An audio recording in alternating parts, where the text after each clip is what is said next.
Hi, this is Dr. Sana Hashmi. I'm a fellow at the Taiwan Asia Exchange Foundation. And my print column, I on China, was on Chinese discourse on how the Chinese strategic community, the Chinese internet users were seeing the US strike on Iran nuclear facilities. So there was a lot of discussion, there was a lot of buzz on the internet, and it did reignite a familiar pattern within the Chinese discourse, and it was one where Washington projects strength through force and Beijing positioned itself as a champion of restraint and peace. So that was one of the ideas of comparison between how the US is approaching the crisis and how China is approaching the global conflict that are happening. But then Beijing's reaction was very official position was swift and very clear. It was a one that condemned the U.S. strike on Iran nuclear facility very in a very outright manner, and Russia echoed this tone as well, and it was on the same page as China, and both of the countries actually believe that it is going to erode Washington's global credibility.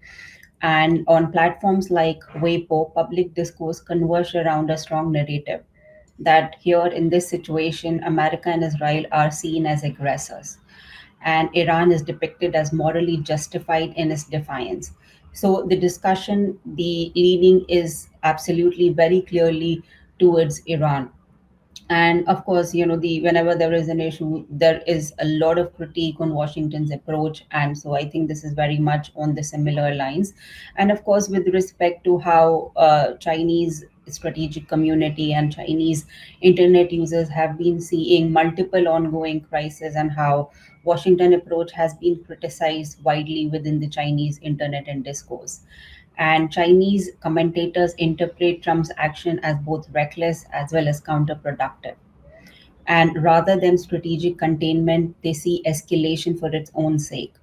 And most of them are asking a central question: what is the end game? How is it going to end? So, to answer this question, I read some of the views from strategic community journalist and an observer columnist, Fang. He argues that Trump has entered a lose lose scenario with this. There is no win situation for Trump in this Iran Israel Middle East conflict. And his public alliance with Netanyahu may have several uh, objectives, may have served political theater, but Iran's swift retaliation exposed vulnerabilities and intensified regional uncertainty. And some Chinese voices also caution that efforts to dismantle the Iranian regime may, in fact, unify rather than fracture it. And in this context, Chen warns that removing figures like Khamenei will not erase the ideological foundations of the Iranian state. So this entire idea that US may be able to have regime change in Iran is something that Chinese view as something that is going to backfire for the US. And apart from that, on Weibo, there have been multiple videos that have gone viral that show that Israelis fleeing through Egypt's Taba crossing. And a lot of people on Weibo are actually comparing this imagery, which has kind of triggered historical references of displacement and instability among the Jewish community. Then, apart from that, a prominent, controversial media figure, Hu Shichin, who was the former editor in chief of the Global Times, he frames Trump as politically unreliable. He called Trump a figure whose foreign policy is reactive and opportunistic. And this is something that a lot of Chinese commentators have said, that this is a spectacle of theater, and this is something that it just shows Trump's upmanship. So he argues that US imperialism, as seen from Beijing, relies on coercion where it lacks conviction. And who also suggests that America's geopolitical posture is increasingly sustainable. And it's just been uh, about 6 months that Trump has been in office, and then the US foreign policy is becoming more and more unpredictable and erratic as time goes by. And who argues that Russia's nuclear stance, in his view, has served a check on American overreach. And in this context, Iran's resistance is now also interpreted in a similar light. So, as in, he also believes that this is not going to bode well for the US in the long term. When it comes to strategic community, Leo's Chongmen, who is from Shanghai Foreign Studies University, he identifies a broader decline. He believes the US Iran Israel conflict is becoming less stable, less predictable, and far more dangerous. And public sentiment in China is also rallying around Iran's defiance. And this is something that has been common across all platforms, be it public media commentators, online users, or strategic community. This is something that is across all platforms.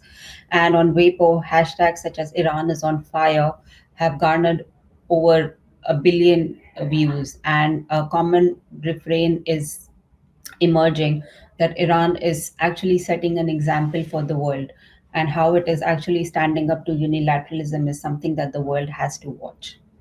But now that the US has declared a ceasefire, few expect Iran that it will strike the US directly, but the consensus on the Chinese in the Chinese discourse, it points towards some form of asymmetric retaliation in times to come, which could be calculated, indirect, and likely to further destabilize the region. As we have seen, that Middle East is region is not going to be stabilized anytime soon, and with the US direct involvement, it is going to be far more dangerous that we are seeing right now. And so, in this context, Wang Chen, who's from Northwest University, he anticipates further escalation, and he warns that any US claim of diplomatic success victory could actually trigger a backlash inside Iran, and possibly through expanded attacks on the US interest in the Middle East. And we have just seen what happened in Qatar just this week.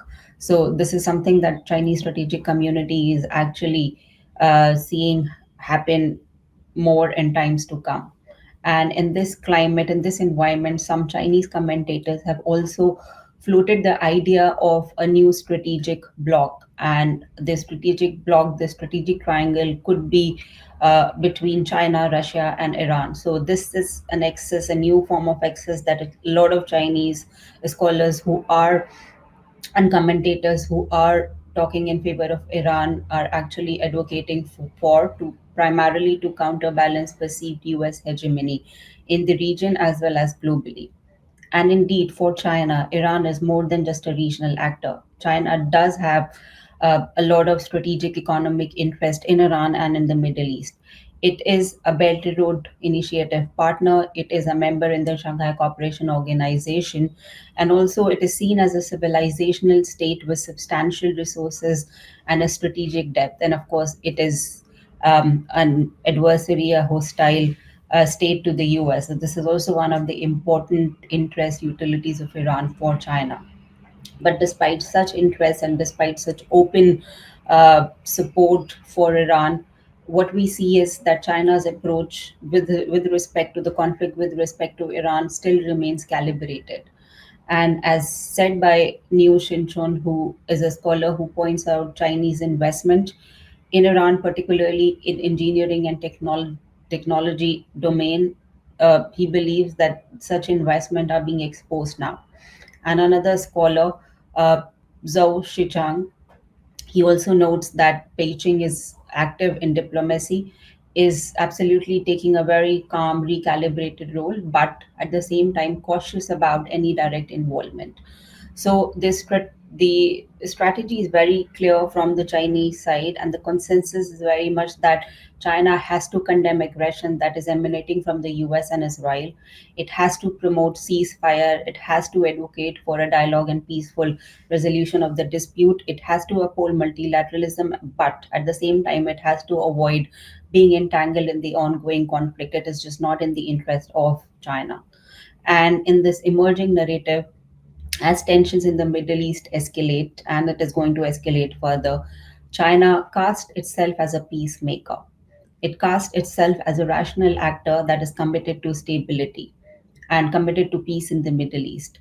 And in this narrative, in contrast, the US is increasingly framed as a destabilizer, a country that is acting impulsively, and operating outside consensus norms and the rules based order. So, this is how China is being portrayed within the discourse in China, on the Chinese internet and the strategic community. And the US is just seen as a country that is going to lose the narrative war, also going to lose the perception war, as well as uh, it's going to lose its interest in Iran in the Middle East. And China is a country who is a reliable, is a source of stability, not just in the Middle East, but also globally. So this is the war of narrative as well. This is a war of perception for China. Thank you for watching.